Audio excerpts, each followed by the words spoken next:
lagi. Masih sampai detik ini pun salak sih. Masih salak sih. Karena pendakian ke Gunung Salak adalah pendakian paling membuat aku menderita, kena badai, kena hujan yang nggak stop-stop, mendaki benar-benar dengan curah air yang turun ke bawah, sementara kita lagi berusaha naik ke atas, jadi kita pakai webbing. Mungkin akhirnya membuat banyak orang tertarik untuk nonton video pendakian ke Gunung Salak di YouTube aku. Lalu akhirnya mereka semua terhibur dengan aku menderita.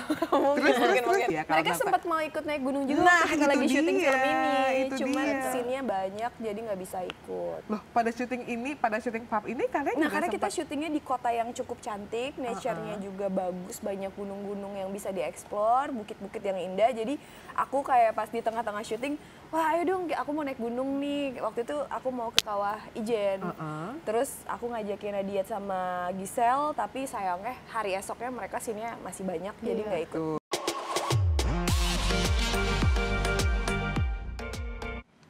Hi Insertnezen, how are you and welcome back on iTalk only on www.insertlife.com. When someone's story is a history and always with me Maria Christy. Sebuah story dari petualangan. Kalau petualangan anak-anak dewasa yang mencari hantu kayaknya udah biasa ya. Tapi kali ini bercerita mengenai sekelompok anak kecil yang mencari hantu. Kira-kira ngapain mereka mencari hantu dan apa tujuannya dan bagaimana mungkin dinamikanya. So, please welcome on studio teman-teman dari petualangan anak penangkap hantu. Thank you so much guys sudah mampir ke iTalk. Ini beneran aku langsung kayak baca-baca gitu. Singkatannya itu adalah PHAP gitu ya. PHAP. Bukan pose picture, tapi beneran pakai H di belakangnya. Petualangan anak penangkap hantu. Kenalan dulu dari paling ujung deh ya. Coba kita ada siapa sih di sini? Hai, aku Giselle Tambunan berperan sebagai Caca di film Petualangan Anak Penangkap Hantu. Hai Giselle, lalu ada siapa di tengah? Di sini aku Muhammad Adiat, di film ini berperan sebagai Zidan. Nah, dan aku yang nggak beda usianya sama mereka. Aku Adinda Thomas berperan sebagai Gita. Oke, jadi kalian lebih prefer aku panggil Giselle, Adia, sama Dinda atau nama ininya, nama pemerannya? Nama asli aja. Nama Asli aja lah ya, supaya lebih kenal pemirsa Enzer gitu kan. So, aku mau, sebelum aku tanya seputar filmnya, aku mau kenal dulu sama Giselle, sama Adia, sama Kakak Dinda ya. Karena kan tadi begitu dijajarin gitu, umurnya memang semuanya masih teenager ya kan. Dari 14, 12, 16. Biar impas di sini 18 kalau gitu ya. Sebenarnya aku mau tanya sama Kakak Dinda dulu deh. Karena kalau berbicara mengenai Adinda Thomas, beberapa waktu yang lalu, sound lo itu tuh yang kayak ditanya gitu yang naik-naik gunung apa segala. Yang Salak sih, Gunung Salak sih. Nah itu tuh kayak sering, you know, kayak lewat FYP aku gitu. Jadi kan memang apa sih sebetulnya yang membuat Gunung Salak ini menjadi gunung yang memang masih apa ya, challenging buat seorang Adinda so far, atau mungkin sekarang statementnya udah berubah? Enggak. Masih sampai detik ini pun salak sih. Masih salak sih. Karena pendakian ke Gunung Salak adalah pendakian paling membuat aku menderita, kena badai, kena hujan yang nggak stop-stop, mendaki benar-benar dengan curah air yang turun ke bawah, sementara kita lagi berusaha naik ke atas, jadi kita pakai webbing. Mungkin akhirnya membuat banyak orang tertarik untuk nonton video pendakian ke Gunung Salak di YouTube aku. Lalu akhirnya mereka semua terhibur dengan aku menderita. mungkin. Jadi menjadi apa ya? Aku juga nggak tahu sebenarnya itu pendakian di masa aku kuliah. Kayaknya tahun 2016 deh atau 17. Tapi baru trendingnya sekarang. Mungkin lagi banyak orang yang mulai mendaki gunung lagi sehingga banyak yang menjadikan konten Salak ini tuh kena banget ke mereka. Karena emang Gunung Salak paling, dari semua gunung menurut aku yang paling susah Salak sih. Karena aku nggak nyampe puncak Gunung Salak juga waktu itu. Nah ini dia nih, artikelnya baru nih dari 2022, Adinda Thomas hobi naik gunung, sebut Rinjani yang terindah tapi yang challenging tetap Salak gitu ya. Salak. Tapi kan tadi si Adinda bilang ya bahwa Kak Adinda naik gunung dari tahun berapa? 2016. Exactly, nice, you hear it. Giselle. Aduh kayak, Tahun berapa ya? Banyak ya. Dari 2016, which is kalau sekarang itu udah masuk ke 8 tahunan lah ya, tahun 2024. Oh iya ya? Iya dong, udah lumayan lama. Udah berapa gunung yang lo naikin, Din? Nggak banyak sih. Mention it. Renjani, Salak, Semeru, Kerinci. Nah ini di mana nih? Merbabu. Merbabu. Ini di Kawah Ratu. Ini cuman kayak trekking santai, 3 jam udah sampai ke atas gunung. Terus udah bisa lihat Kawah Ratunya langsung. Jadi kita cuma tujuannya makan di sana, masak-masak terus turun lagi. Ini sama adekku kebetulan. Dia pertama kali naik gunung juga. Dia lagi mencoba juga. Yang ini teman-temanku, mereka juga tim yang paling cewek-cewek. Keseringan naik gunung sama cewek-cewek banget ya? Enggak juga sih sebenarnya. Tapi yang di foto-foto ini cewek-cewek aja. kebetulan. Ada kok itu cowoknya bagian tim ini bagian dokumentasi. Gitu. Biasanya kalau misalnya naik gunung gitu, yang ini supaya adik-adik tahu ya. Mereka sempat mau ikut naik gunung juga nah, kita lagi syuting dia, film ini. itu Cuman dia. scene-nya banyak jadi nggak bisa ikut. Loh, pada syuting pub ini kalian juga Karena kita sempat... syutingnya di kota yang cukup cantik, nature-nya juga bagus, banyak gunung-gunung yang bisa dieksplor, bukit-bukit yang indah. Jadi aku kayak pas di tengah-tengah syuting, wah ayo dong aku mau naik gunung nih. Waktu itu aku mau ke Kawah Ijen. Terus aku ngajakin Nadia sama Giselle, tapi sayangnya hari esoknya mereka sininya masih banyak, jadi nggak ikut. Tuh, jadi dan pastinya sayangnya juga lampu merah di Mama Papa belum tentu hadir ya. Mengingat mereka masih kecil sekali gitu. Tapi nggak apa, dengerin aja ya. Siapa tahu nanti kalau udah gede ada yang pengen naik gunung juga nggak kayak Kak Dinda? Aku semua nyoba sih. Aku juga mau nyoba sih. Karena di gitu. film ini ada camping-camping. Iya, itu seru banget. Gila, kita tanya ya sama Kak Dinda ya, supaya kalian juga kayak tahu gitu kan. Biasanya kalau misalnya seorang Adinda lagi mau naik gunung, itu persiapannya yang menurut lo paling penting apa, Din? Mental, fisik, atau mungkin beberapa jir-jir yang perlu kayak, apa namanya? Alat gunung lah ya kita Alat sebut. gunung lah, jir naik gunung lah gitu. Apa yang paling penting? Sebenarnya paling penting adalah pakaian dan barang-barang yang nempel ke badan.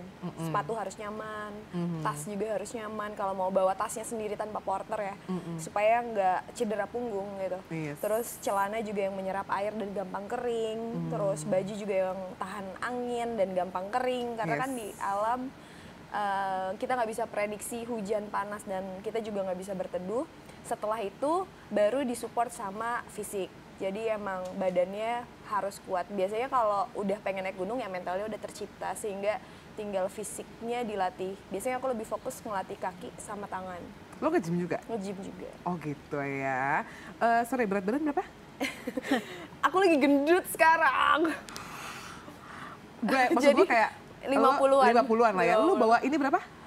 50-an juga. Nah. 30 lah, bisa dibagi-bagi kalau tenda. Wow, ya berat badannya 50, bawahnya 30. Ada deh siap. Tapi kadang-kadang 15 juga cukup. Mereka langsung kayak, Kita nyewa porter aja gimana? nah kalau porter-porteran gitu gimana sih, Din? Nah, sekarang tuh aku sangat setuju kalau misalnya teman-teman mau naik gunung, lebih baik menggunakan jasa porter. Karena sebenarnya nggak harus kayak kita bawa sendiri, toh itu juga kita membantu ekosistem perekonomian mereka kan, gitu. Mata uang pencariannya ya, mata pencahariannya adalah menjadi porter, ngebantu teman-teman yang mau naik gunung ke atas dengan ngebawain barang-barangnya gitu. Sehingga sekarang naik gunung kayaknya lebih gampang.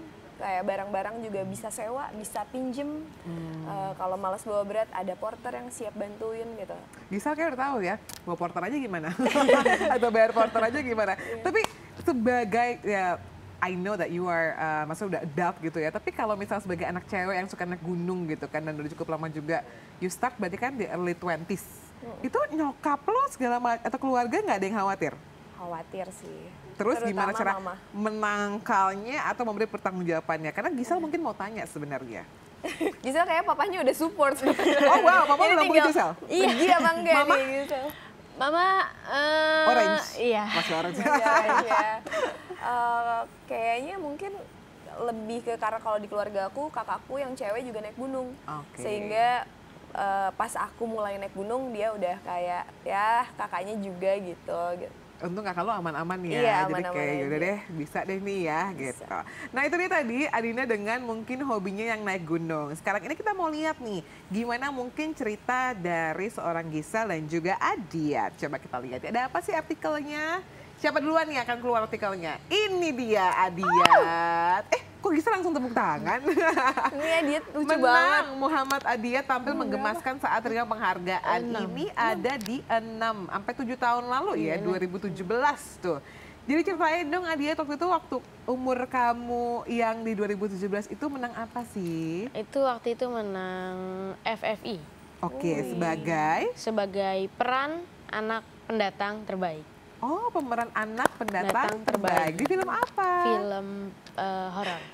Horor juga ya. Tapi penasaran dong Adiyat, sekarang kan umurnya 12. Iya, 12 terus kalau misalnya dikurang 7, itu masih umur 5 tahun tuh di situ. Dan udah dapet sebuah penghargaan yang bergengsi banget. Iya. Mulainya Adiyat di film itu umur berapa? 2, 3? Mulai di film, aku mulainya itu bukan di film, aku mulai dari iklan awalnya, dari 8 bulan. Hah? 18 sudah main iklan. Oh wow, iklannya kalau nggak usah mention brandnya, iklan apa? Iklan susu, iklan obat. Kemoceng, oh obat Obat bayi. panas. Oh, obat bayi, panas iya. ya. Coba kalau misal kalian bisa menebak apa sih iklannya Adia, coba di kolom komentar ya. Lalu dari Terus iklan-iklan, dari iklan aku lanjut iklan lagi, terus juga lanjut aku ke fashion show. oh fashion Aku ikut fashion show di mall-mall. Ya dari situ akhirnya dapet filmnya. Oh gitu. Iya. Film pertamanya Adia itu umur berapa? Itu film pertamanya yang dapat penghargaan itulah. Langsung dari umur 4-5 tahun lah ya. 5 tahun itu. Susah nggak sih acting Adia? Awalnya aku kira susah banget, mungkin kayak harus ada persiapan yang berbulan-bulan. Ternyata udah nyampe lokasinya, karena udah dibantu sama waktu itu sutradara yang baik banget, mau ngebantu banget. Akhirnya nggak terlalu susah selama project syutingnya sih. Oh gitu, nice ya.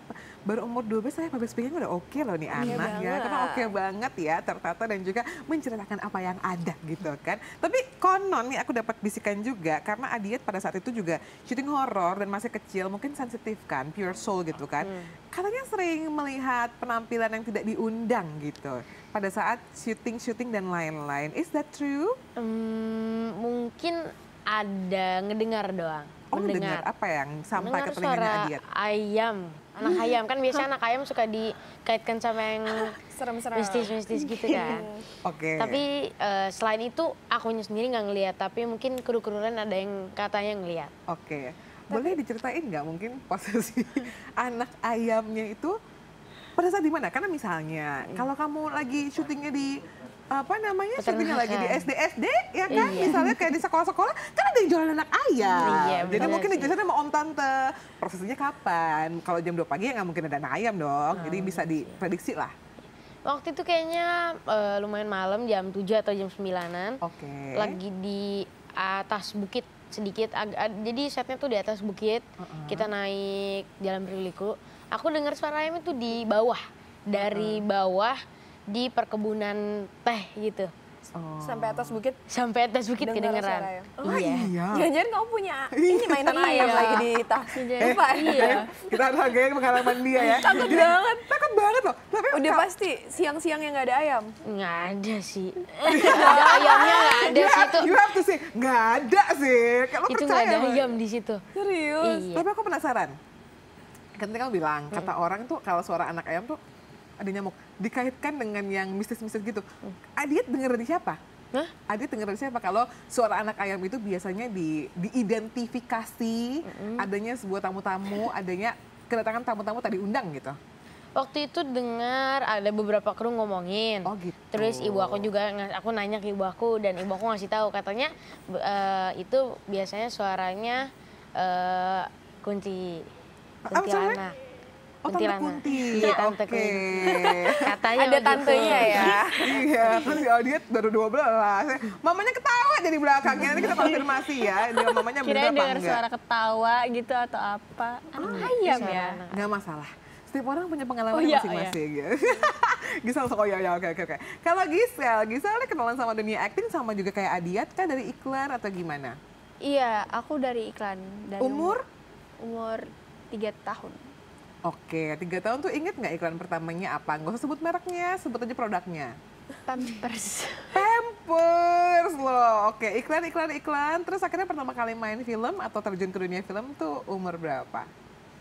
Aku dari iklan-iklan ke ke film itu umur 6 tahun. Oh, nice. Jadi aku pertama kali langsung film terus umur 6 tahun sampai sekarang. Oke, ada kesulitan nggak sih buat seorang Gisel yang masih 6 tahun gitu, kalau sekarang kan memang udah lumayan teenager ya, untuk kayak pertama kali berakting gitu? Dulu waktu pertama kali film itu aku nganggep karena syuting itu udah jadi hobi aku. Jadi aku nganggep mungkin biasa aja sih, karena ternyata kan perbedaan dari akting iklan, sinetron dan film tuh lumayan berbeda ya. Jadi ternyata pas nyoba acting di film, oh lumayan susah ya, lumayan agak pressure ya gitu, takut diomongin orang, terus apa ya, takut salah gitu sih aku. Tapi semakin kesini semakin belajar kalau ternyata acting itu kita harus apa ya, mengeluarkan apa yang ada di pikiran kita, terus kita juga harus into script, kita juga apa ya, bisa improve lah dengan karakter aku. Dan dulu itu sebenarnya mungkin karena masih nganggapnya main, jadi belum into karakter ya. Jadi ya masih bingung-bingung lah aku dulu itu. Oke, nice. Ini anaknya masih kecil-kecil banget, usianya masih sangat belia, tapi mereka sudah harus apa ya? Itu tadi adapt gitu ya, adapt sama tanggung jawab dari yang mungkin kecilnya masih kayak bercanda-bercanda, sekarang kayak udah mulai serius gitu. Tapi pengalaman syuting tercute deh, jangan terserem gitu ya, yang pernah dialami sama Gisel sama Adi itu di mana? Ingat nggak? Terlucu. Iya, tercute, termanis gitu, yang sweet-sweet deh. Kayaknya sih ada di salah satu film romance. Oh wow, oh wow, Gisel. Jadi gimana tuh Adiet? Kan kamu masih kecil. Apa adegan yang bikin kamu tuh kayaknya kyo banget gitu? Bukan, waktu itu aku jadi bukan jadi PU-nya, tapi karena melihat peran utamanya sama teman-teman lainnya main, itu kayak lucu banget. Apa? Film apa? Siapa ininya, filmnya PU-nya? Peran utamanya itu kemarin JKT48. Kok Kakak Z, Kakak Z. lalu bersama dengan? Bersama dengan Kakak Arbani ya. Kakak Arbani, benar. Oh, Kakak Arbani. Apa adegannya? Cerita dong, penasaran. Kalau anak umur 12 atau 14 tahun ini ngeliat adegan yang kyo atau sweet tuh yang apa gitu, yang lucu? Ada scene di motor. Iya. Terus ya begitulah. Ya begitu tuh apa sih? Penasaran. Kan kalau di motor tuh ada mungkin adegan naik motornya, keserimpet motornya. Jadi kamu harus jelas dia. Kita penasaran soalnya. Lucunya banyak sih dari gerakannya. Dari adegannya tuh apa, biar clear dulu? Adegannya tuh lagi naik motor. Ya, boncengan. Oke, lagi boncengan. Ya, ngobrol-ngobrol. Oh, udah ngobrol. Terus ya gimana ya bilangnya? Pokoknya lucu deh pas di atas itu, apa ya, romantis banget deh pas di atas motor itu. Oh, itu pertama kali juga aku lihat. Mamanya di belakang nggak kuat dengar jawaban anaknya. Tapi penasaran, ini aku senang bahwa maksudnya kenapa sih kok tanya aktingnya, apa pengalaman? Kan aku yakin sebenarnya film yang baik juga dihasilkan dari pengalaman atau kualitas aktor dan aktrisnya yang baik juga. Jadi kalau kamu dengan usia yang sangat muda, udah bisa mengklasifikasi dan juga udah bisa merasakan bahwa oh aku tuh ngelihat adegan ini tuh kok kayaknya manis banget ya, itu sesuatu yang menurut aku mahal gitu. Ingat nggak waktu itu kayak menurut aku tiba-tiba ngomong lupa namanya sih. Adiat kok Arbani, oke. Ngelihat Adiat gitu. Ardiat ngelihat adegan itu ngobrol, menurut kamu apa scene romantisnya? Karena mereka bisa berkomunikasi dengan baik, atau karena mereka tuh kayaknya face-nya sama-sama lagi jatuh cinta banget, atau gimana? Dari dialognya dan juga dari perlakuannya. Oh wow. Jadi ya yang di depan cowoknya gimana ya? Baik banget, yang di belakang menanggapinya itu Cute banget. Iya, Cute benar. banget ya. Wah, ini calon-calon gentleman masa depan ini bahaya ini loh. Tante tolong dipagerin ya yang satu ini ya. Kalau Gisel thank you ya udah mau cerita ya. Itu gemes loh. Ada nggak adegan yang kamu main gitu dan menurut kamu, aduh part ini aku suka banget nih karena cute banget atau lucu banget gitu? Kalau cute aku versinya beda sih. Ini lebih ke persaudaraan gitu. Jadi tentang adik sama kakak. Jujur di film ini sih, di film Petualangan Anak Nakal Mantu. What is your favorite scene? Ada scene aku sama Adiat, jadi aduh takut spoiler aku. Oke, yang aman aja deh, yang aman deh. Yang aman, pokoknya aku sama Zidan ketemu, terus kayak akunya worry gitu ke dia. Terus ya kayak kasih sayang kakak ke adik sih, kayak meluk terus abis itu kayak bilang kamu nggak apa-apa gitu-gitu. Terus. Jadi karakternya Gisel sama Adiat ini kakak adik di kakak film. adik gitu. Jadi chemistry-nya mantep banget ya. Iya. Kebawa kok sampai di Sampai ruangan sekarang ya Aitok kelihatan ini ya. ya.